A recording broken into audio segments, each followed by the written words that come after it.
Thank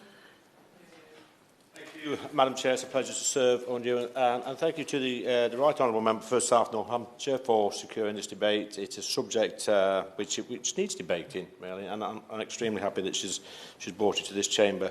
Now, Ashfield, where I represent, as the most looked after children in Nottinghamshire, that's not a statistic I'm proud of, and it's going to get worse. It's going to get worse, and I hope I can work with my honourable friend here from Mansfield to make sure that we give our young people the very best chances in life. But I've also experienced in working with young people who've been through the care system. Before I came to this place, I worked for several charities in Nottinghamshire, homeless charities, where the children that came to us at 16 had come through the care system from being babies. They'd been pushed from pillar to post through the care system. And I saw them firsthand. They'd come in at 16 years old. They'd come to us with the intention of us trying to get them on the right path, 2 years, spending tens of thousands of pounds on these young people. But they, like I say, they've been pushed from pillar to post. They've got a very poor start in life, not had that loving relationship. And if I'm honest with you, the girls that left at 18 or whatever age they left and they were pregnant because they knew that to get a house, to get accommodation, to be able to sustain not a reasonable standard of living, but a standard of living, that if they had a child, they would be bumped to the top of the housing list and they would get the accommodation and all the benefits. And what a waste of a young person's life that is. They've had all their life chances taken away because they've been through a care system without the support and love of a family. Now, the young men that I used to work with in the hostels, they would leave, and within months, a lot of them were in prison because they'd not knuckled down, they'd not been in them stable, loving relationships. They'd been through the care system since babies, and that's all they knew. At 16, they were selling 10 bags on the corner of the street just to make a few quid. They got no idea how to look forward to a career. They've had no real role models in their life. They've just been, like I say, in and out of care. And, so I've always said it would be cheaper to take some of these babies if we could. I know this sounds a bit bonkers, but if we could take these babies at that age and, the money we've spent on the care system and benefits and whatever in later life, it would be cheaper to put these children into private education and give them the very best and get the very best outcomes in life. That's got to be much better, and that actually, it breaks the poverty cycle, which these young children, which I work with, they were stuck in a poverty cycle. Their parents were, and probably their grandparents before. And they pressed, 20-odd years later, 3 generations later, the same young people are going to live the same sort of life as their parents. And unfortunately, I've seen it firsthand where they didn't have children.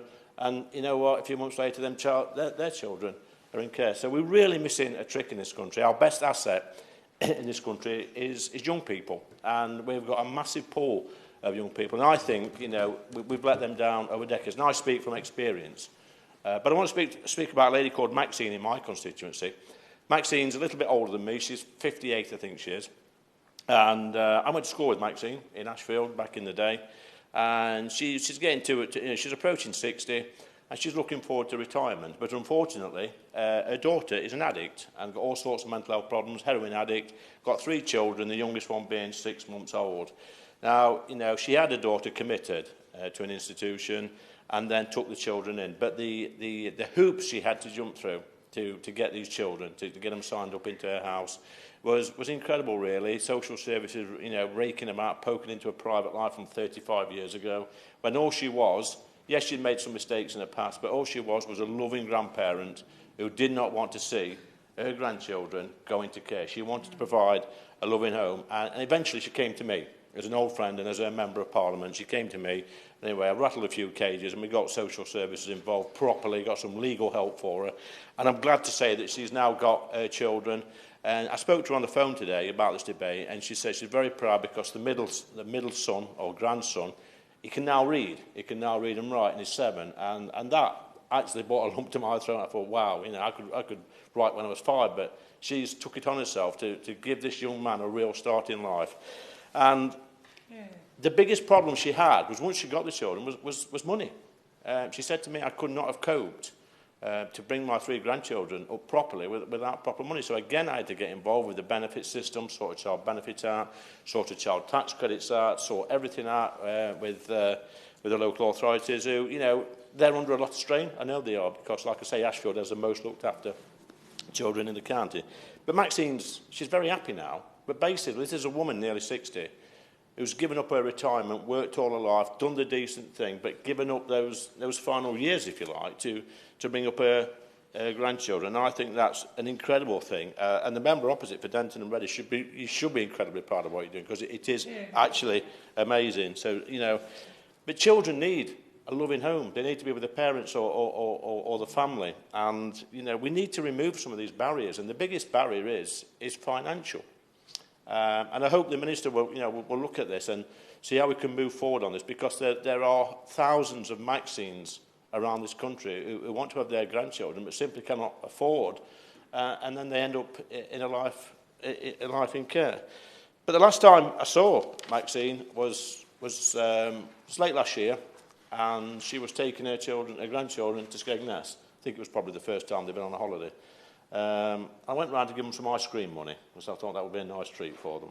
And they were so happy, they were so excited that they were going to Skegness for a week in a caravan. And they wouldn't have got that before with their mother, because obviously she's got problems, her health problems. And I thought, you know what, she's done really well, Maxine has. And as politicians, if we can't make it easier for people like Maxine up and down the country to look after their children, then we're failing society. So I hope the Minister and I hope the government will look at this very seriously and realise that young people are our best asset, and it's actually cheaper in the long run to pay family members and their grandparents to give those children a loving home. Thank you, Madam Chair.